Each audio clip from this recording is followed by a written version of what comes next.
doing. Right. Yeah, because it makes sense. Like, think about it.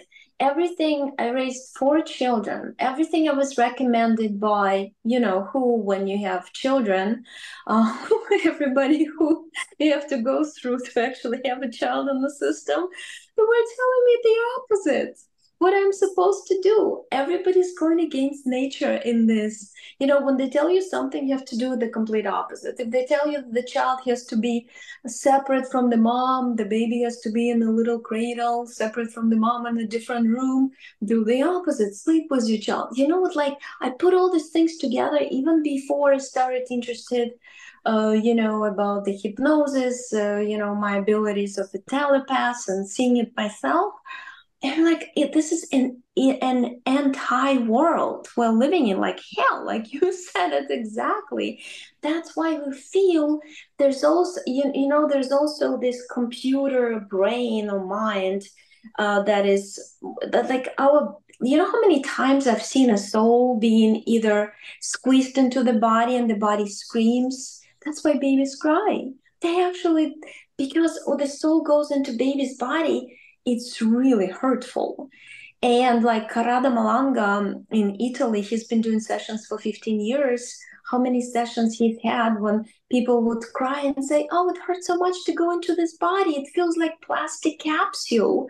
It hurts all over. My soul is huge, but they're trying to, squeeze it, tighten it." And it's so unnatural for us. And plus, they put this brain computer into our head, into our body, computer basically. It's just like a computer system to screw up the voice and to dominate the voice of our soul. How many times did we actually feel with our intuition? Don't do it. Go the other way, skip it. And then the mind would tell you, no, no, you have to do it because of this, this, and this. And then you would, later realize that, oh, that little voice, it was right. Why wouldn't I go with my intuition? So one And of the that's just, other, sorry, uh-huh. do you want to just finish that No, sentence? no, no, no, that's fine. That's the One point. of the other images I got, because I was just saying, yes, okay, this is a great discussion, but what do you look like? Um, and I got this image, the Venus de Milo of the beautiful kind of hair that's flowing, and she's in that shell, and she's just heaven as a female, this divine female. So she showed me this. First, it was all the hair, and then the massive pregnant belly, which was us, Mhm. the kind of globe that we see through NASA images. And that was her pregnant belly. So, of course, her body was way bigger. That was just her pregnant belly, which was interesting in terms of the pregnancy of change, of shift, that we're in a gestationary period. And the other thing that would kind of fit to that as well, she was saying, okay, well, yes, if you could start walking on one part of the planet, and if you keep walking around and you change nothing in your perception, you just keep in your three-dimensional sense, it will be a marble, it will be a globe. That will be the shape of it. But if you zoom out, fly out, change your own dimensional awareness, you're going to see it in other ways. So Mm. yeah, what is there anything you want to say on that one? Anybody like Sonja, maybe? It's energy, it's breathing in and out. So it's changing from round to, distorted round, and kind of like that's what I've seen. Like it's changing back and forth. Other But the image reason, she kept on giving me was a manta ray. The manta rays, the way yeah, yeah. they fly, and essentially it's a square, it's a diamond shape, but that incredible ripple of movement, that you see if you watch from above. And she kept on showing me that as kind of her existence, and with that bouncing ball that flattens. So this idea of flow, flux, she was saying soon you're going to just see things in terms of energy and flux and flow rather than a thing, you know um which of course changes everything. Yeah. Yeah, see, that's true. And we only live on this little platform, kind of, like glued to to the one part of the earth. That's how I see it. It's just like a little side of it. It's kind of like the moon. We only see one side. We are not really, see, we got this. Arctic pole, like you can't fly over it, you can't go there. There's so many. But when I look how it was, it used to be all palm trees. The earth used to be, the original earth was water planet, and then I see the other projection of it. Then it's all like palm trees and warm, always warm climate. Where it's snow, it used to be warm. And I think it's going back to that. I think it's just slowly getting back because it got hacked with AI. Everybody on it got hacked with AI. That's why we find so many implants, etheric implants in clients in sessions, because everybody's implanted with fake false programs. That's why inside of you you always have subconscious and conscious minds fighting with each other, and you never feel like, oh, this is your home. Like a lot of people lately telling me, I feel like I'm not living the life I'm supposed to live. This is not the life I wanted. There's just, and that's basically the above so below. We're like little antennas or receptors on a cell of a planet that we call Terra or Earth. And we're supposed to give energy to it, and it gives energy to us, always exchanging back and forth. Like on other planets, you live in harmony, in complete harmony, like one whole. But they put these artificial layers to separate us. Precisely. I mean, in reality, well, what you see is cemented big cities, right? You don't really have much, even like connection to it. It's kind of like you can see the little hints what they've done, but So most Sonja has an the octave. is artificial to me. It's Sonja has artificial. It's this not. sorry, she has this octave model, which is, Sharnael, the we looked at the Russell beautiful diagram that you posted, which I sent to you, Sonja, and you've probably seen it too, Oksana, of the table, the periodic table of elements in Yes, that ridiculous square block, of hydrogen yes, next to each other.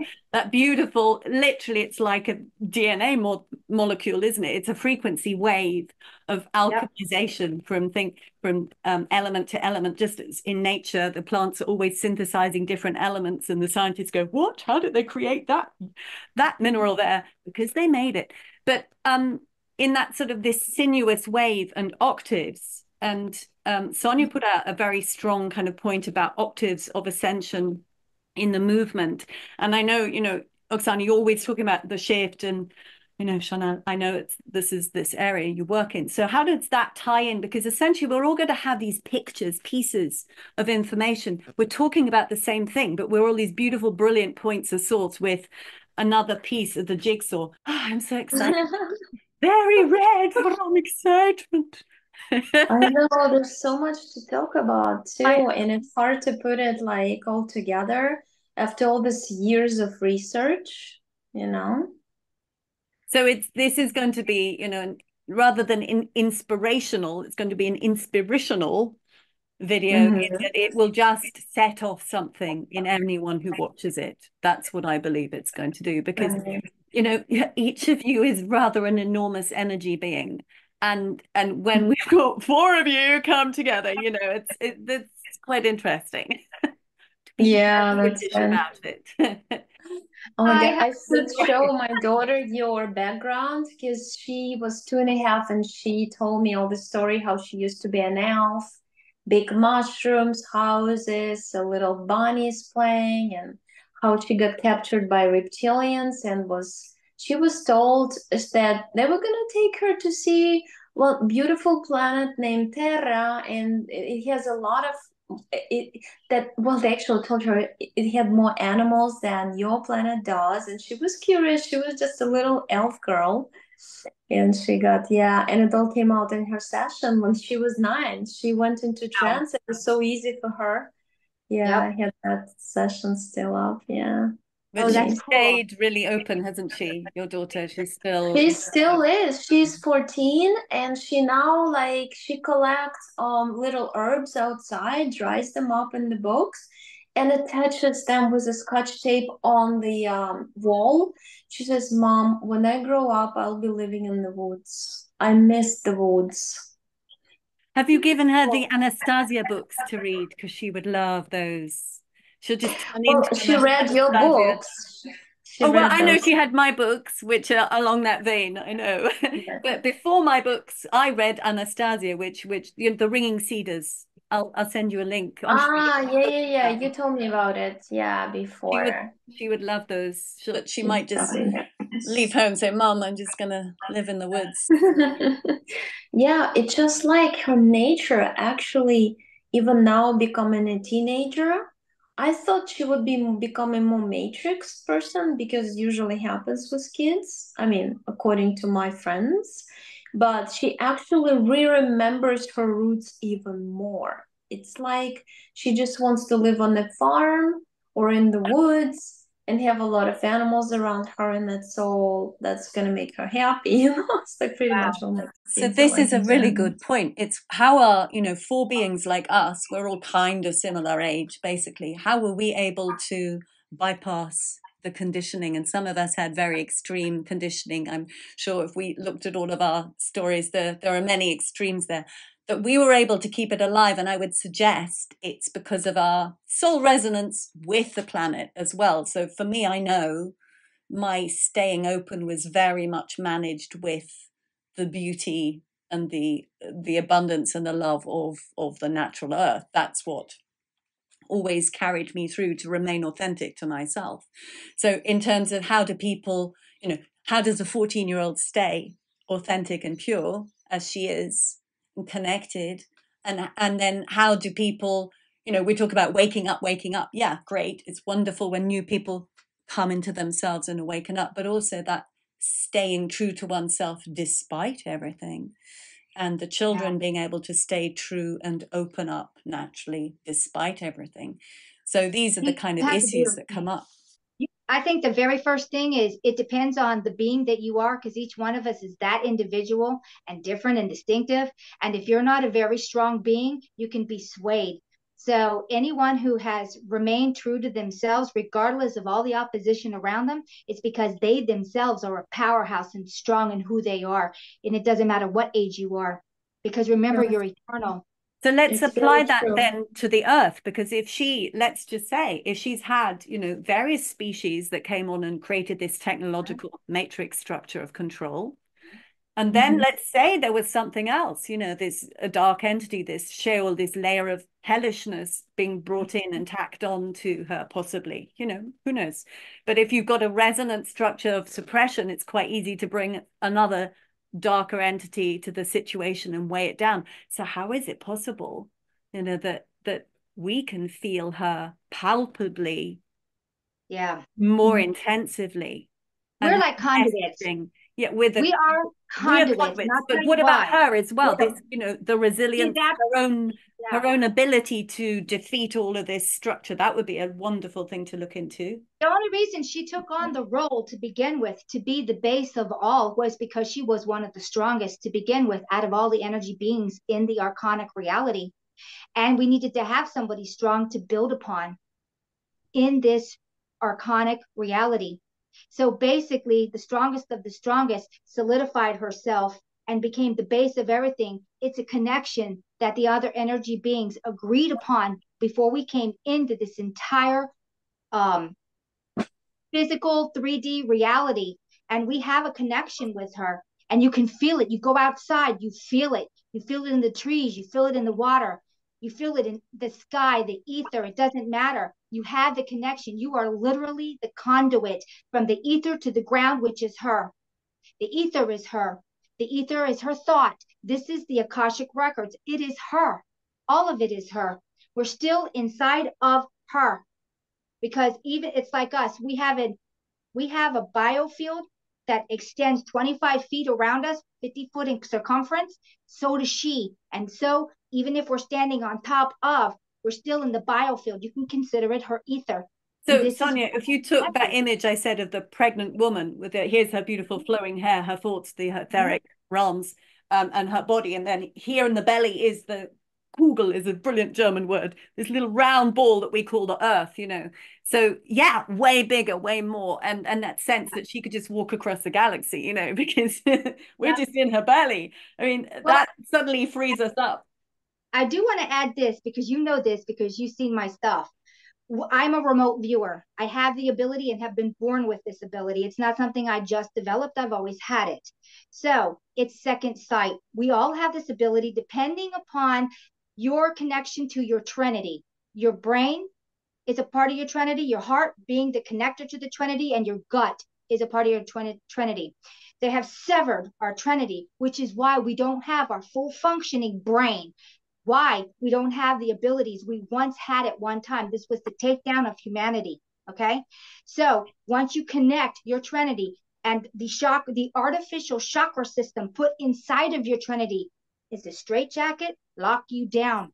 Exactly. To take energy from your throat chakras. Yep. Mm-hmm. It's a straitjacket.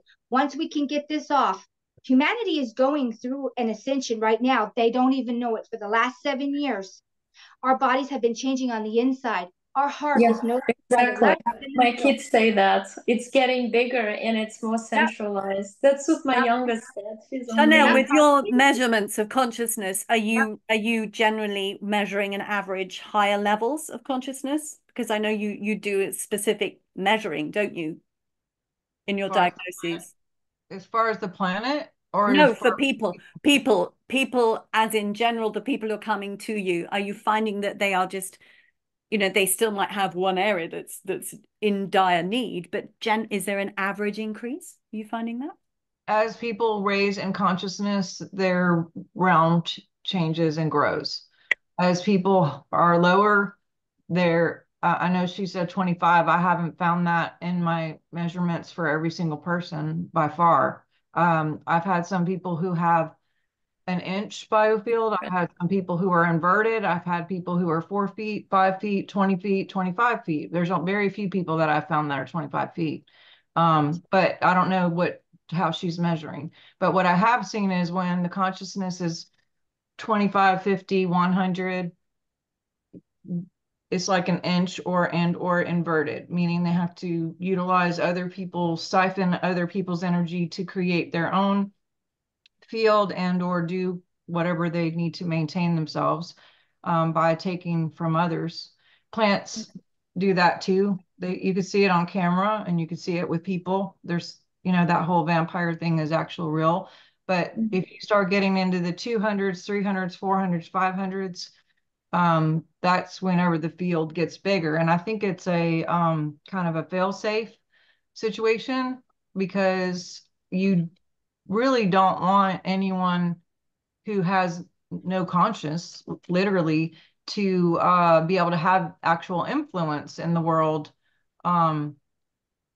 When there's some people that are walking so much love that you literally feel them when they come in the room. I mean, it's like, whoa, they have such a presence, and it's a beautiful thing. And then you also can feel that like icky, when someone comes in and you're like, something's off, you just feel it in your body. And so if someone was like a 25 or a 50, you wouldn't want them to have any power to do anything harmful, it now, not that it's not harmful to siphon from others, but that's why they have to socially engineer and culturally engineer and do all the things that they're doing with entrainment through entertainment and music and all the things, because they physically cannot influence you, or anyone that has any kind of consciousness. So they try to make it so big because they're not big. So they try to use all of these, bells and whistles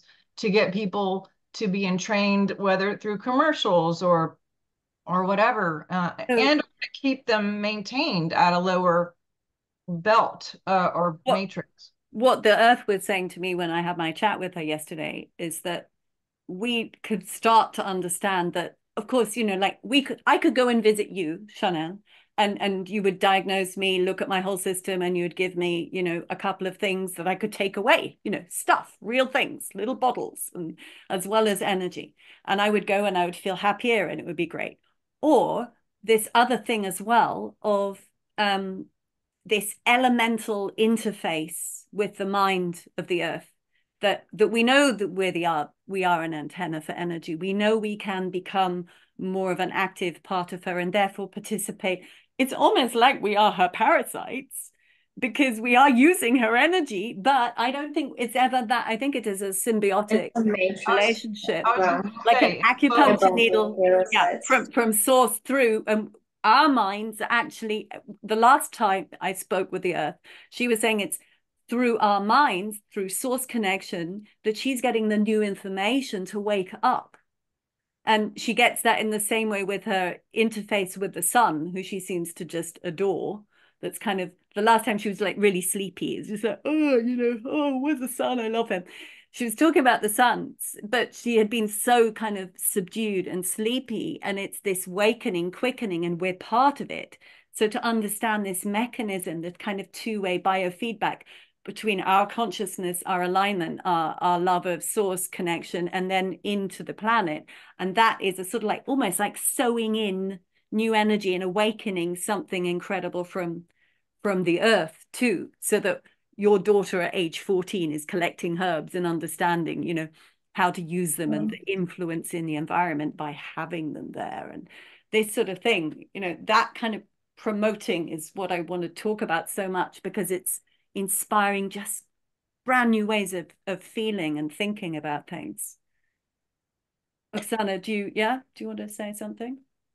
Yeah. I totally agree with you. I was gonna say something, but I forgot. So, but yeah, I think it's like expanding. Oh yeah, I remember I was doing sometimes I do sessions with my friend who's a telepath, and after the session, she said, Oksana, whoa, look at your energy. It's covering the entire room and beyond.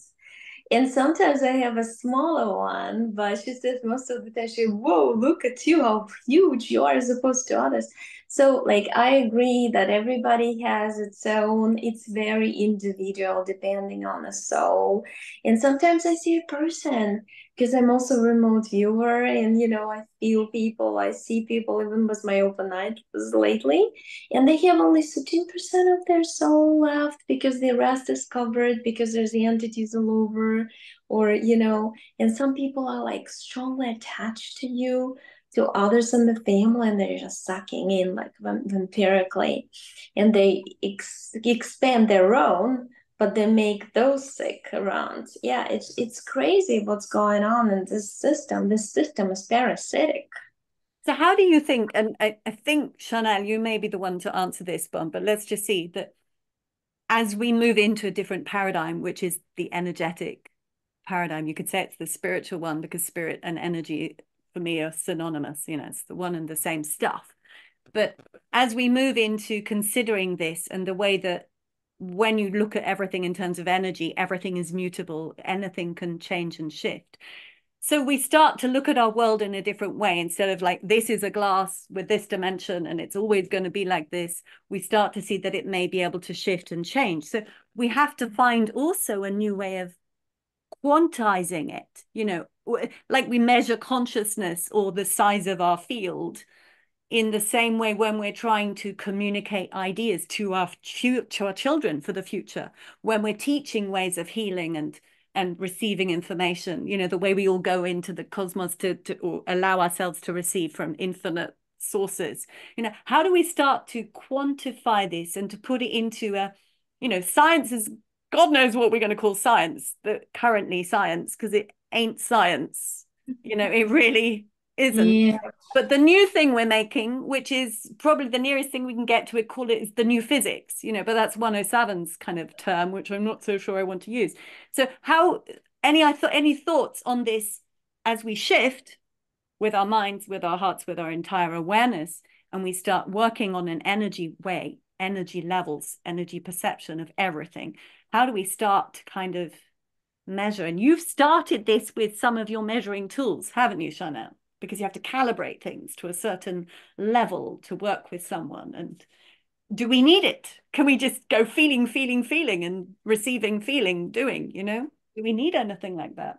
I mean, I think because of all of the everything that's been done that's like engineered against us, that these tools help for us to stay above the snake line. Do we need it? I mean, it depends.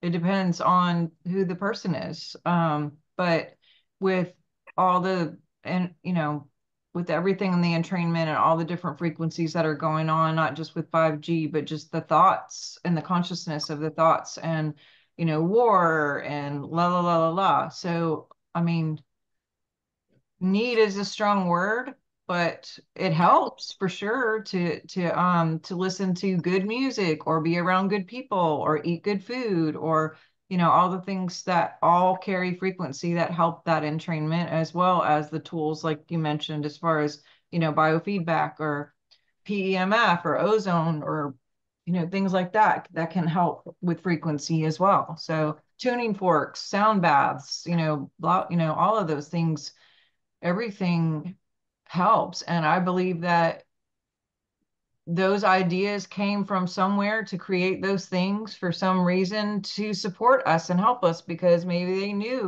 think that there were people who are nefarious who are going to come up with all this bullshit to like try to come, make it different and take it over. And so in the end, love wins, truth wins. And, but that's why I'm a naturopath, is I want to help people to remember how to do the things that are natural. And I wish I had like 15,000 of your kids, 14-year-olds, I wish she should be teaching tons of everybody how to do what she's doing just naturally, just being her. I just have chills like over some of these new generation people coming up. Like I had lost so much hope about the world, and I just interviewed this girl who's 14, and just to listen to her talk, she sounds just like your daughter. I'm like, oh my God, there's hope. So even pure souls like that, they're alchemizing just being in their existence here, just to be alive, just to breathe. There's just their being, their field is alchemizing. So it's like all four of us, we are ones who we can receive any information we want by directing our intention. That's why you're drawn to use tools that could be like a ladder for people, a bridge, maybe a bridge. In the same way, when you work as a telepath, Oksana, you're kind of this intermediary. In the same way, you, Sonja, when you're bringing forth information for someone, you are an intermediary. We're kind of we are the ladders or the staircases, So and we calibrate through our feeling, which is a science. It's a high science. It's just that we haven't got any vocabulary to describe it, but we know when something is true for us or not true. We have that sense of knowing the different kinds of chills you get, different parts of your body, different intensity. It is a science. It's just that at the moment we feel it intuitively and we act upon it and we share it. But as we will be the teachers, we are the teachers, we're sharing it and we're building different kinds of bridges and staircases. And so what do you want to say about that, ladies? Well, I'd like to say something. Have you ever noticed that the ones that are waking up first are the women of our age, and they're women? There are a few men, there are a few younger ones, but the majority are us. It's a good thing we got Matthew coming in later. Energy of creation, the strongest energy. Yeah. It's our age group and it's women, and we are the forerunners. We're taking back the reality that was once ours to begin with. When they came in and they broke the female down, because the female would never be in a reality where there would ever be murder, where there would be deceit, because we love our children. We're designed to love our children. And at that point, we love all children. So they had to take down the femininity out of this reality in order to conquer it. Why do you think we've been so downtrodden and abused and raped and you name it, on and on and on? We're coming back to our own. And this is directly Gaia coming back through us saying, okay, it's time, step up, do your thing. You're the originals, the females, I'm not going to say rulers, but you have to be the way showers. It's important to show everyone else around you, isn't it? The strength. I was just, as you said that, So, you know, my three beautiful children who I loved above all everything and gave them the freedom to develop. And my mother, who was occupied by entity and reptilian, did her best to remove them from me with my ex-husband. And what she used against was she said I was using them as guinea pigs. And of course, what I was doing was enabling them to be their true, authentic soul selves. That's what I was allowing. But she was hijacked and kidnapped by the system. There's always somebody around. You know, it was a tragedy for me. It was a tragedy for the children. But the only reason I'm bringing it in is the ridiculous strength of the female love. I mean, I never for one moment never loved those children. I was separated for 11 years and got them back, you know, and just kept away from my mama instead. But, you know, that is crazy strength. That's like being in labor for 11 years. You know, it is a fascinating thing to see the true kind of strength, resilience of female. Now, here's an interesting man just coming in who is a great remote viewer. So we're going to, he says Jack Frost, but ignore it. It's Matthew. He has two different names and his channel. Hello, Matthew. You're coming in a moment.